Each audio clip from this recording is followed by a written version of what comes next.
ورسوله الكريم. أما بعد فأعوذ بالله من الشيطان الرجيم. بسم الله الرحمن الرحيم. قل يا أيها الذين هادوا إن زعمتم أنكم أولياء لله من دون الناس فتمنوا الموت إن كنتم صادقين ولا يتمنونه أبدا بما قدمت أيديهم والله عليم بالظالمين. قل إن الموت الذي تفرون منه فإنه ملاقيكم ثم تردون إلى عالم الغيب والشهادة فينبئكم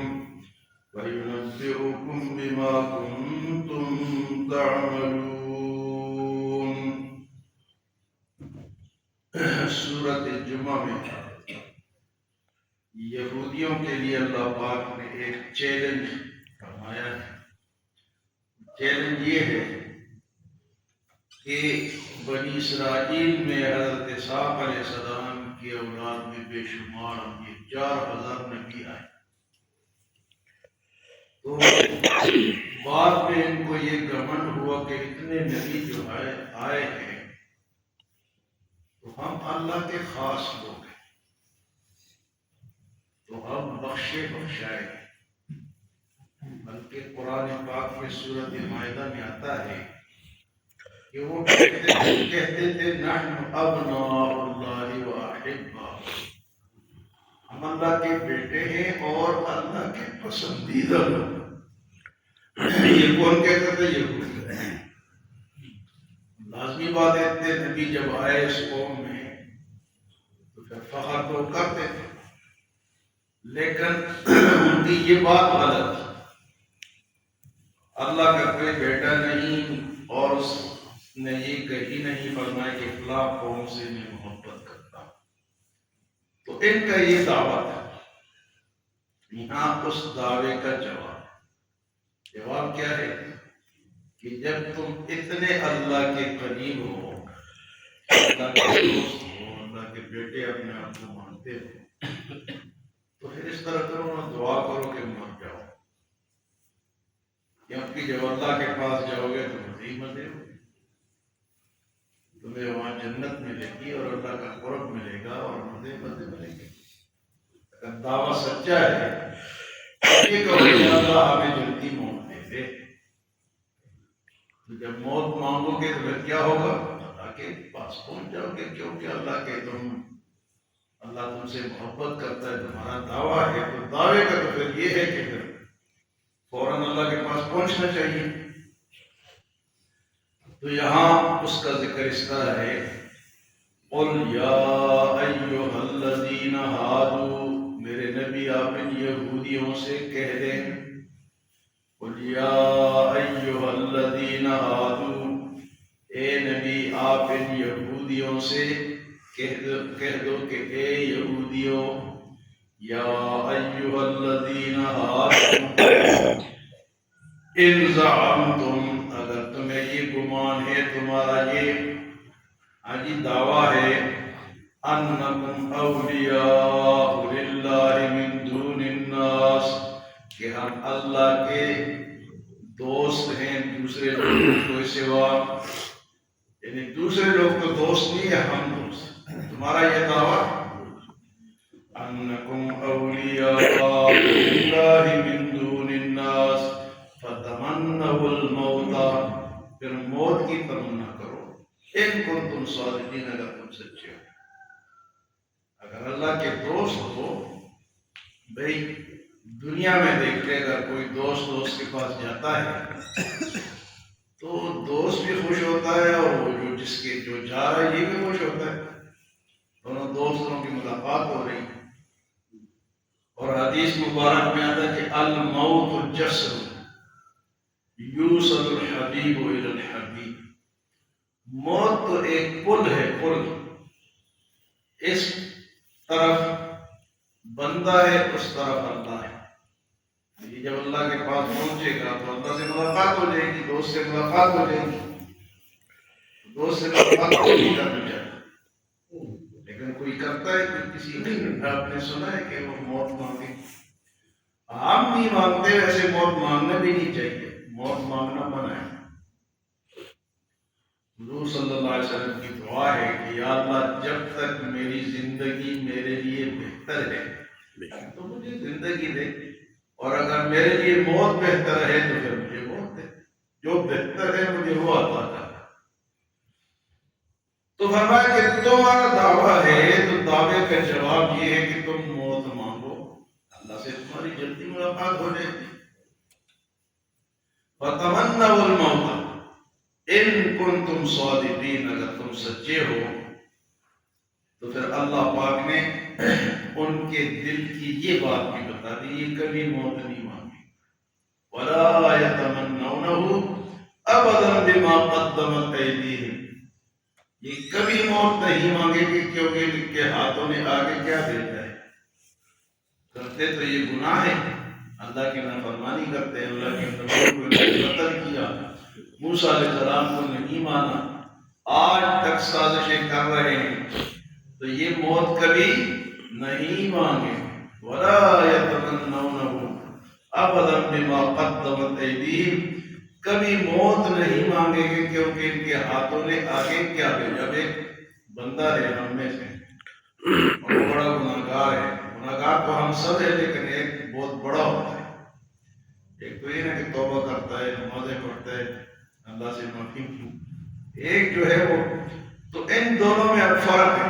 یہ اگر مرے گا تو کہے گا یار چلو اللہ میری نمازیں تو پوری ہے نا، میرے روزے تو پورے ہیں، اور جو گناہگار ہے وہ ڈرے گا اللہ میرے پاس تو کچھ نہیں۔ تو اسی طرح یہودیوں کو کہا کہ موت مانگ کے دیکھو لیکن کبھی نہیں مانگو گے کہ تمہارے ہاتھوں نے آگے بھیجا کیا ہے، اعمال کیا ہے۔ تو ہم سب نے آگے جانا ہے، جو جو اچھے اعمال کر کے بھیجے گا وہ اس کے لیے اے ٹی ایم کارڈ ثابت ہوں گے، وہاں جا کے یہ نیک اعمال کیا ثابت ہو گئے جی، اے ٹی ایم کارڈ ثابت، آپ کو خبر میں راحت ملے گی، آپ کو جناب جو آپ کو ہوگے وہ اے ٹی ایم کارڈ ڈالو گے اور آپ کو راحت ملے گی، سکون ملے گا۔ تو یہ بیج جو رہے گا، جو انسان بھی بھیج رہے گا وہ جا کے جمع ہو رہا ہے۔ فرمایا کہ وَلَا يَتَمَنَّوْنَهُ،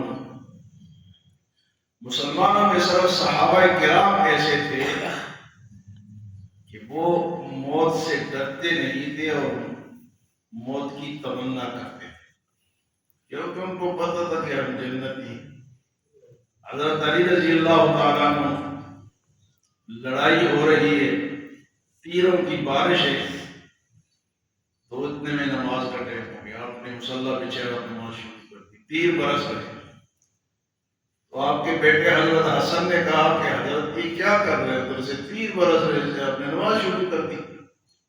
حضرت علی رضی اللہ تعالیٰ عنہ نے فرمایا کہ مجھے کوئی فرق نہیں پڑتا، لا یبالی ابو کا، تمہارے باپ کو کوئی فرق نہیں پڑتا کہ میں موت پر گروں یا موت مجھ پہ گرے، مجھے اس کی کوئی پرواہ نہیں۔ اسی طرح بے شمار صحابہ کے واقعات، حضرت خالد بن ولید رضی اللہ تعالیٰ عنہ ایران کے بارڈر پہ لڑ رہے تھے، تو ایرانی کمانڈر نے کہا کہ تم کتنے لوگ ہیں؟ یہ 700۔ تو ایرانی 13,000 تھے، یہ 700 تھے، ایرانی 13,000۔ تو کہا کہ اپنے بندوں کو چھوڑ لے جاؤ، جا کے اپنے اونٹ چرائے، پیسے کمائے، کی زندگی گزارے، یہ کیوں مروانا چاہتے ہیں؟ تو حضرت خالد بن ولید رضی اللہ تعالیٰ عنہ نے جواب میں خط لکھا کہ ہمارے لیے موت ایسی ہے اس طرح تمہارے لیے شراب ہے، شراب کو تم پسند کرتے ہو، ہم موت کو پسند کرتے ہیں، ہم موت سے ڈرنے والے اور پھر لڑائی ہوئی، جہاد ہوا، 1000 عراقی مارے گئے اور 7 صحابہ شہید۔ 13,000 میں سے 1000 مارے گئے اور صحابہ میں سے 700 میں سے 7 صحابہ شہید۔ تو وہ لوگ موت کی تمنا ڈرتے نہیں تھے۔ حضرت حذیفہ بن یمان کو زخم لگا تو ساتھیوں نے کہا کہ اس سے تو آپ جانبر نہیں ہو سکیں گے، تو آپ نے فرمایا کہ مجھے تو یہ پسند ہے یہ بات کہ کل میں حضور سے اور صحابہ سے ملاقات کروں، مر کے حضور سے اور صحابہ سے میری ملاقات ہوتی۔ تو موت کی تمنا موت مانگنا تو منع ہے، موت مانگنا منع ہے۔ جس طرح میں نے آپ کو بتایا کہ اے اللہ اگر ہمارے لیے زندگی بہتر ہے، کوئی مصیبت آ جائے، تکلیف آ جائے، بیماری آ جائے تو موت مانگنا۔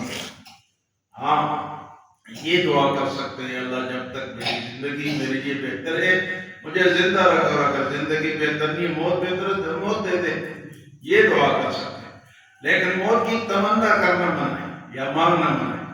تو ان کو کہا کہ تم مانگو نا، تم اللہ کے پیارے ہو، اپنے آپ کو دعویٰ کرتے ہو تو موت مانگ کے دکھاؤ، سیدھے اللہ کے پاس جاؤ گے، ملاقات ہو جائے گی۔